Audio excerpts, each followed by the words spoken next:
Hi and welcome back, and as you can see, we are joined by the coach, E.B. Helm, who's got those great picks for you. So without any further ado, E.B., what you got for us?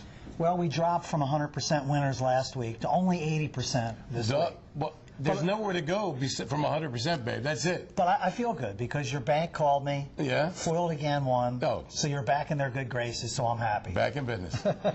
Give a quick shout out to regular viewers up in the Lehigh Valley, Terry, Mike, and the Bender family, and all of their extended family at the Buckeye Tavern. That's not Terry Mike out on a bender, right? That is not. That is the Bender family. Oh, the Bender family. And the restaurant getting together every morning to watch our show. Wonderful. Thank you so much, guys. Appreciate it. We selections this week. There's a few less racetracks running this week, but we have the Super Finals up at Woodbine, and we have the Matron and the Progress Finals at Dover. So let's go right to our best bet, which is our Dukes pick this week.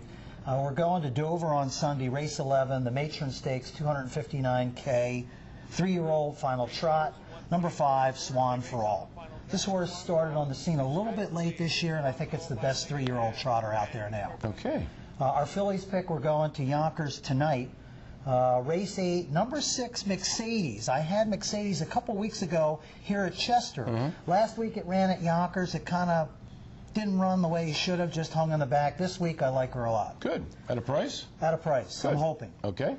People's Choice, we're going back to Dover on Sunday. Race 6, the 3-year-old fillies final in the Matrons.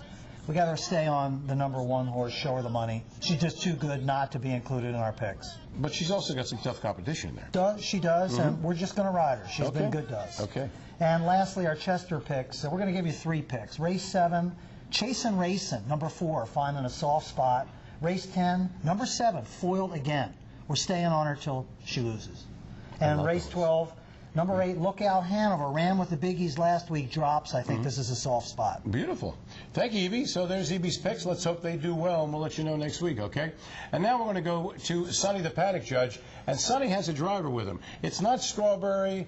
It's only Raspberry if he gets booed and doesn't, you know, that kind of thing. His name is Pat Berry, and Sonny's got him right now. Thanks, guys. I'm here today with Pat Berry, newcomer, so to speak, transplanted from the Chicago area. Pat, tell us a little bit about yourself, your goals, and what you have plans for. Try to make as much money as I can and win as many races as I can, I guess, and stay healthy. And how do you like the East Coast compared to Chicago racing? I like it. There's a lot more opportunities out here. You can just get in a vehicle and go to 3 or 4 different tracks any day of the week. Well, what about training? Do you have training aspects or just driving? What do you plan to do here on the East Coast compared to Chicago? I own a few horses with a couple people out here. I don't have enough time right now to train them all myself, so I pay somebody else to do it, but I'd like to own some more horses out here. Pat, how did you get involved in the sport? My family on my mother's side is the Jacobses, and they raced a lot of horses in Chicago in the 60s, 70s, and 80s, and I just always liked it, going to the track as much as I could as a kid, and I couldn't wait to start driving when I was old enough. Thank you, Pat.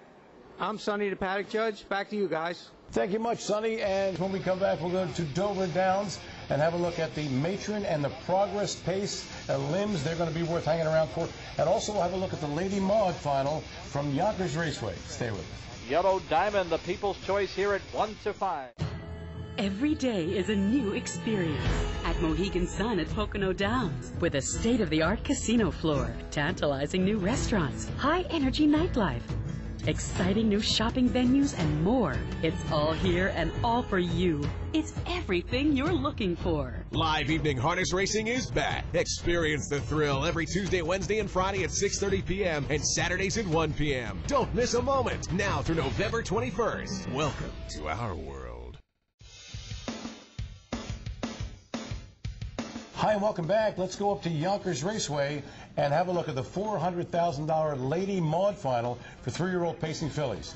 Yellow Diamond, as tough and rugged as they come, with Jim Morrill Jr. went off the prohibitive 1 to 5 favorite. Shanghai Lil with Mike LaChance, second in the limbs, a bang-up second, I might add, was the 5 to 1 second choice. And Kiss Me Kate with John Campbell was the better 7 to 1 third choice.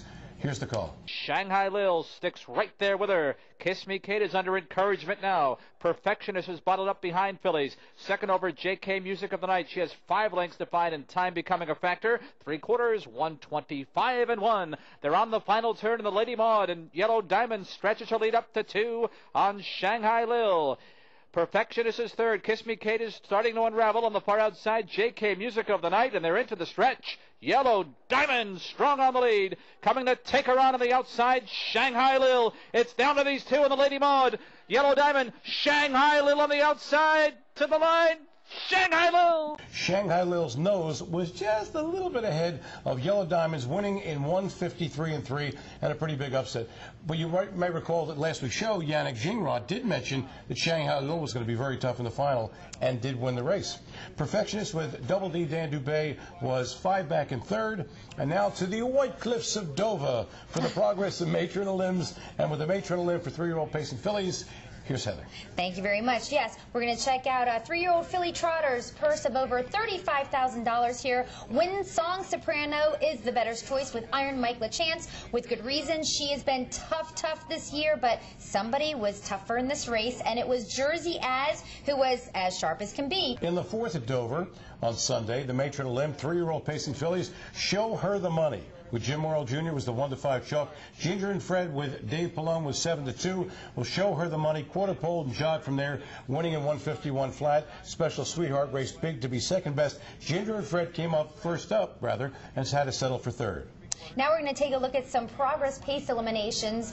The first one going for $35,000. And in here, we've got 3-year-old pacing colts and geldings. A favorite is School Kids, which I just think is the funniest name in the world. I love that name. And he's 4-5 with Tim Tetrick. And actually, School Kids did give his rivals a lesson using the passing lane. The sophomore pacer gets a perfect trip and wins in 150-3. Go-Go Solano did the work on the front and held on for second. And Z Baba was third. Are School Kids allowed to use the passing lane? No. in the other progress in the school bus, I guess, right? The 10th at Dover, Mr. Wiggles and Corey Callahan went off the even money chalk. Vintage Master Double D Dan Dubé was the 3-2 second choice.